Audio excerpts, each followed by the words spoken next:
आप सभी को जय मसीह की प्रियो। वचन में जाने से पहले हम कुछ बात को समझें कि क्या आज परमेश्वर के जो अगुवे हैं, जो प्रभु के कार्य को आगे बढ़ाते हैं, शिक्षा देते हैं, मार्गदर्शन करते हैं, क्या ये लोग सारे लोग सही हैं?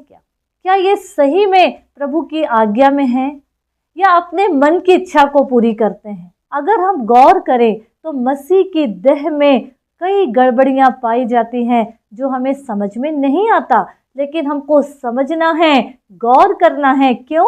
क्योंकि वचन हमारे पास है। आजकल पास्टर नाम आज लोग भूल गए हैं। आज एक एक ओहदा मिल गया है, डॉक्टरेट मिल गई है लोगों को, एक एक उन्होंने ओहदा खरीद लिए हैं, सिर्फ पैसों के पीछे भाग रहे हैं और बोलते हम प्रभु के चेले हैं। चेले की आड़ में लोग प्रभु को धोखा दे रहे हैं। कैसे?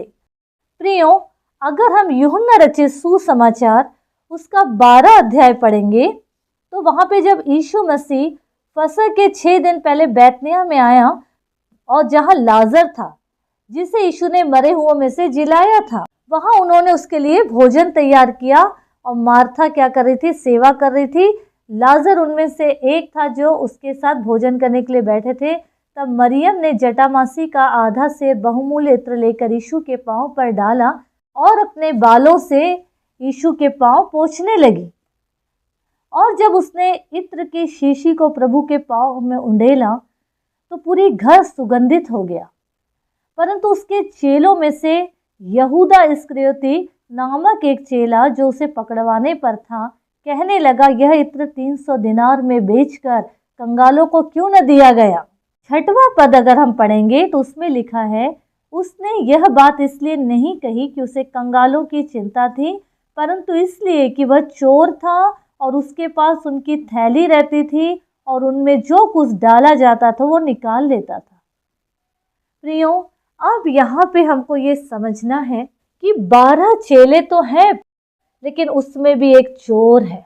11 चेलों को भी ये बात नहीं मालूम था कि ये कब पैसे निकाल लेता है, लेकिन यीशु मसीह अंतर्यामी है, गॉड है, उनसे कुछ भी छुपा नहीं है और उन्होंने उनके बीच में से उसे पकड़े और वो समझ गए ये इंसान एक दिन मेरे को पकड़वाएगा।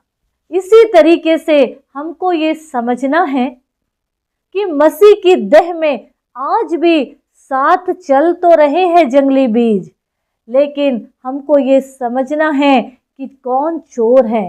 क्योंकि वचन क्या कहता है कि पेड़ अपने फलों से पहचाना जाता है। जो चोर होगा, फ्रॉड होगा, छली होगा, वो अपने कर्म कहीं ना कहीं दिखा देगा। उसके अंदर आत्मिकता, सच्चाई नहीं होगी, उसके अंदर कोमलता, मिठास नहीं होगी।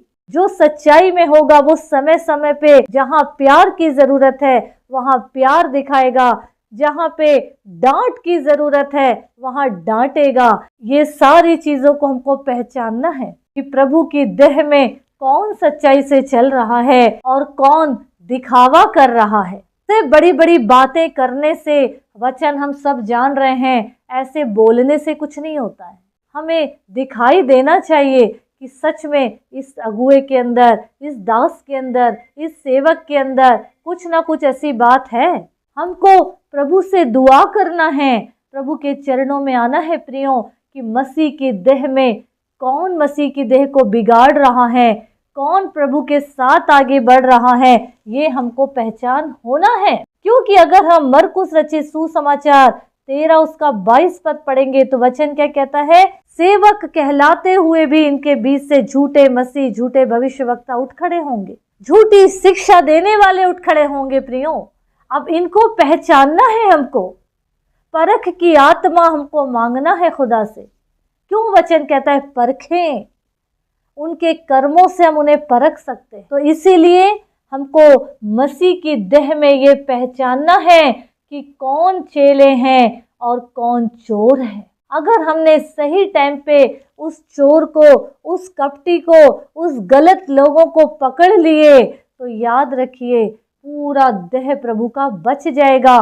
क्योंकि अगर हमारा हाथ या हमारा पैर, शरीर का कोई भी हिस्सा अगर हमें धोखा दे रहा है तो हमें उसको काट के अलग करना है, क्योंकि अगर आधे अंग लेकर अगर हम स्वर्ग में जा रहे हैं वो सही है, लेकिन पूरा शरीर सही होने के बाद अगर हम नरक में जा रहे हैं तो ये बहुत दुखदाई बात है। इसीलिए प्रियो, हमें प्रभु के चरणों में बैठना है, आत्मा से सच्चाई से चलना है, क्या सही है क्या गलत है प्रभु से मांगे, परख की आत्मा मांगे और प्रभु के साथ आगे बढ़े, ताकि हमारा जीवन नित्य प्रभु में बढ़ते जाए और हम प्रभु के सच्चे सेवक कहलाए। सब बातें मिलाकर भलाई को ही उत्पन्न करें।